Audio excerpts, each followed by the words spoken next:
And hello to you, and welcome to the Richard Nichols Podcast, the personal development podcast series that's here to help inspire, educate, and motivate you to be the best you can be. I'm psychotherapist Richard Nichols, and today you'll learn all about the overwhelm of clutter. And if you're ready, we'll start the show. Watcha, folks. How's things? It's a new month, and sometimes when that happens, it can feel like a bit of a line in the sand, can't it? The start of something new. So if you did say to yourself last month that some things on your to-do list could wait until next month, well, it is next month now, so the Father's Day card in your office that your son gave you in June can probably get recycled now. I'm talking about myself here, obviously, because I'm just as guilty as most people for getting overwhelmed with stuff. And that's why today I want to talk about mess and clutter. The pile on the chair that's been there so long, it's basically furniture now. The kitchen drawer that only opens 6 inches because something's jammed in the back. The wardrobe you can't actually open without something falling out and hitting you on the head. And somehow that's happened enough times that you've just accepted it as part of getting dressed now. Because if you struggle with this, and I know for a fact that a lot of you listening will, you'll have probably had someone at some point tell you, gently or not so gently, that you just need to be a bit more disciplined, a bit more organised. Sort yourself out. And I want to properly push back on that today because for a huge number of people, the mess isn't a discipline problem. It's an executive dysfunction problem, which is a different thing entirely. And it's worth separating out 3 things that people tend to lump together as I need to sort my house out, which is cleaning, organising, and decluttering. And I think they need separating because they actually ask completely different things of your brain. Cleaning is physical. Wiping, hoovering, it's mostly muscle memory once you've got started. Organising is spatial, deciding where things live so that you can find them again. And decluttering is the one that really hurts because decluttering is almost entirely decision making.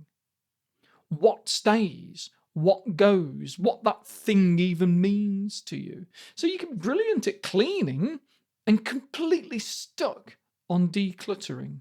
And it's usually decluttering that people mean when they say that they're overwhelmed, even if what's sat in front of them might look like a cleaning problem. So let's talk about executive dysfunction and what it actually means. Because it's one of those terms that gets chucked around without ever being explained sometimes. And I don't like it when other podcasters do that. So, executive function is the name for a set of mental skills that basically run the admin department of your brain. We've got task initiation, that's the ability to actually start something rather than just intending to. Working memory, holding a few things in mind at once while you act on them. Planning and sequencing, knowing what order to do things in. Time perception, actually knowing how long something will take or how long you've been sat there. And prioritizing, deciding what matters most right now out of everything competing for your attention. Now, when that system's working well, you don't even notice it. You walk into a messy room and some quiet background process goes, right, cup first and then the post and then the vacuuming and off you go. But when executive function is impaired, whether that's because of ADHD, autism, depression, anxiety, burnout, grief, menopause, or honestly just a stretch of life that's been too much for too long, that background process does not fire properly. You walk into the same room and there is no automatic sequence. There's just everything all at once, undifferentiated. And your brain faced with that, does something very ancient and very understandable. It freezes. Because here's the thing nobody tells you about clutter. Every single object in a messy room is a decision. Everyone. Keep it, bin it, file it, wash it, fix it, give it away, work out where it even lives. And most of us can absorb a few of those decisions without noticing. But when a room's got 200 small decisions sitting in it, and your decision-making system is already running on empty, your brain does the maths and goes, nope, not doing that. And it shuts the whole thing down, rather than trying to process 200 decisions one at a time. That is not being lazy. That is a nervous system protecting itself from overload in the same way that it would with any other threat. It's genuinely the same machinery, just in a different place. And I see this regularly with my therapy clients, and honestly, with myself, if I'm being properly honest with you, there's a specific kind of paralysis that happens where you'll walk past the same pile, and I'm looking at one right now because it's in front of me here. Look at all of this. Oh, I'm just as bad as almost all of my clients, aren't I? So you can walk past the same pile of to-do stuff for 3 weeks, or in my case, every single day when you sit down at this desk.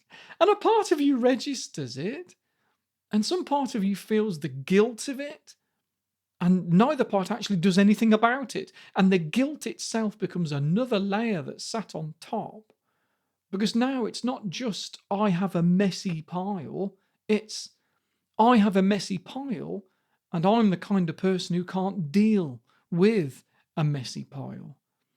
And that story starts to feel like it's about you as a person, rather than about a system that's currently jammed, which it isn't. If this is you, you are not broken. Your admin department is just overloaded. One of the reasons this topic is on my list of things to talk about is because I had a patron a little while back ask for advice on my Patreon page, and she's given me permission to mention this today. She's a lovely woman who runs her own small business. She's absolutely on top of everything professionally. Invoices get sent on time, deadlines get hit, her staff is managed properly, and she was asking for advice because she was mortified. That was genuinely the word that she used, mortified about the state of her spare room, because it had boxes in it that she'd never unpacked from a house move, I think 4 years earlier. And she kept saying, I don't understand it. I'm not a messy person. I'm not lazy. And she wasn't being either of those things. What she was, in chatting on the forum, was burnt out from spending everything she had on the business. So by the time she got home, there was nothing left in the tank to run the admin department on herself. The competence hadn't gone anywhere, it just had a queue. And her own house was permanently at the back of it. And that's the vicious cycle bit, because it doesn't stop there, does it? Because the mess triggers shame. The shame triggers avoidance, because who wants to walk into a room that makes them feel like a failure?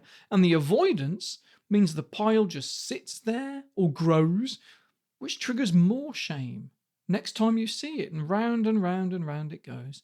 And the just be more disciplined message that well-meaning people throw at this doesn't break that cycle at all. It just adds another log onto the shame fire, which makes the avoidance worse, not better. It's the exact same mechanism as telling someone with anxiety to just stop worrying.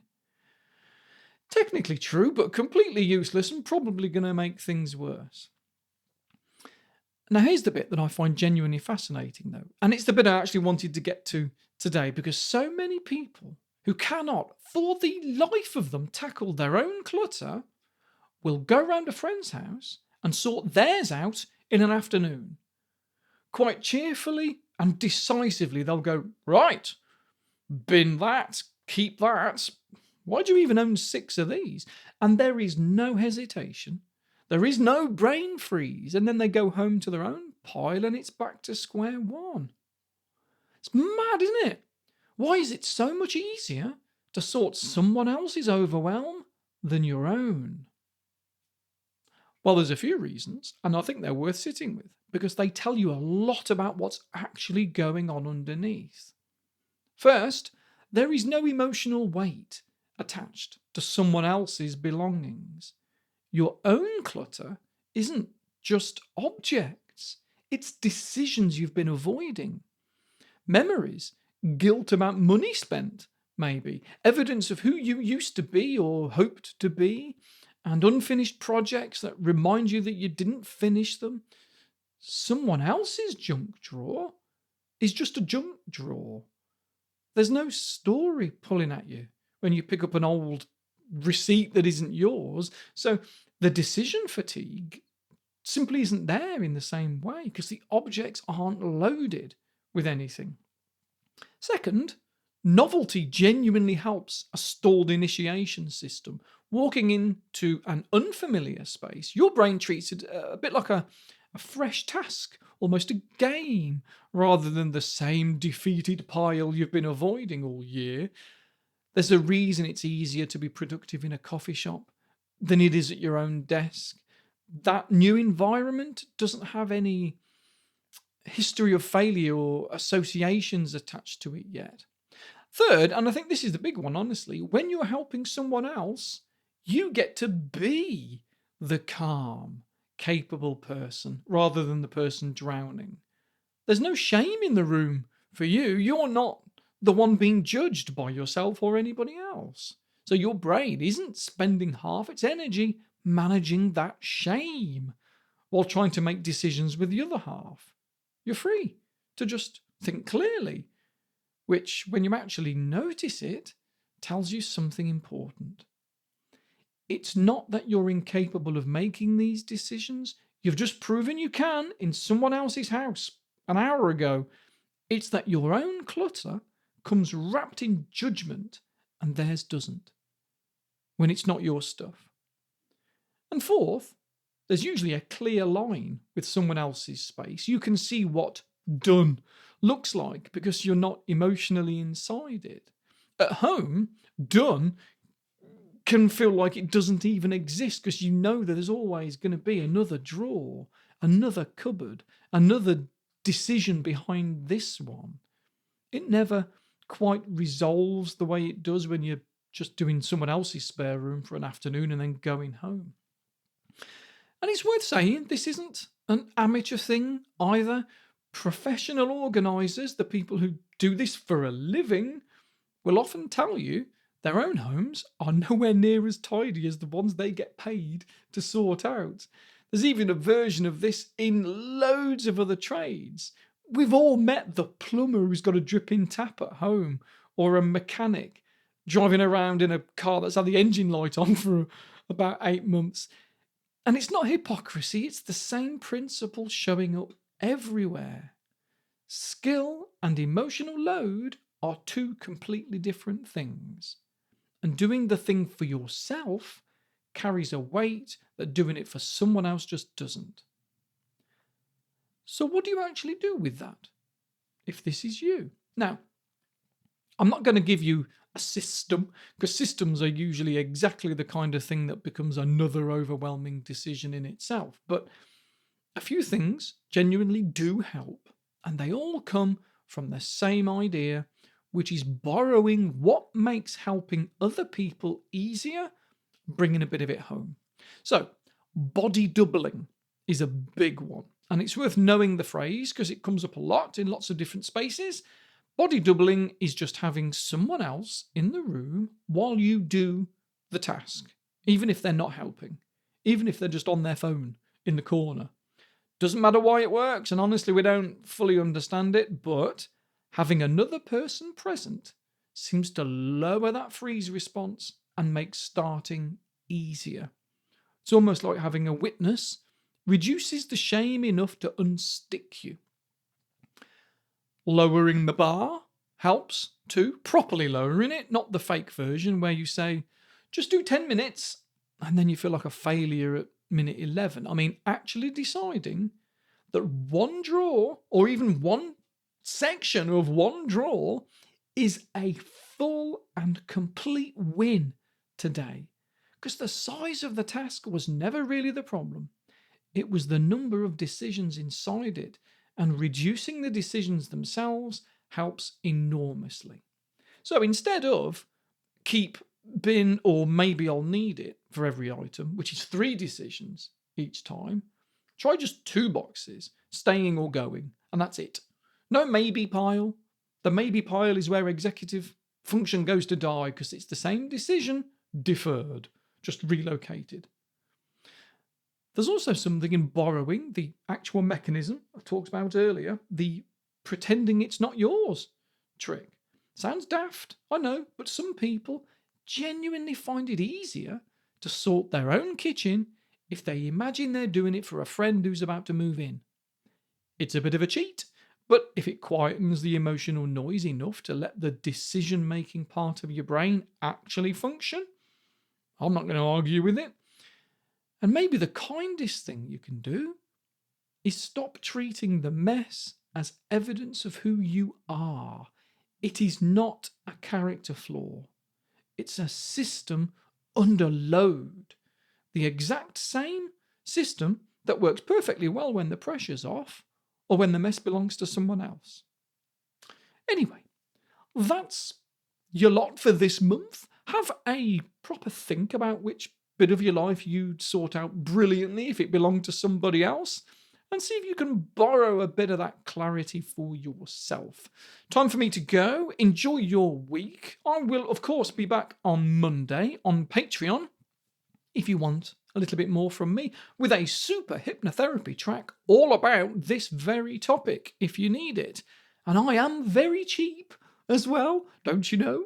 You'd probably spend more each month on potatoes that you end up throwing away because they went weird. Just buy smaller bags of potatoes and support your mental health instead. You know where to find me. The link to my Patreon page is in the description. As always, take care of yourself. I'll speak to you again very soon. Bye for now.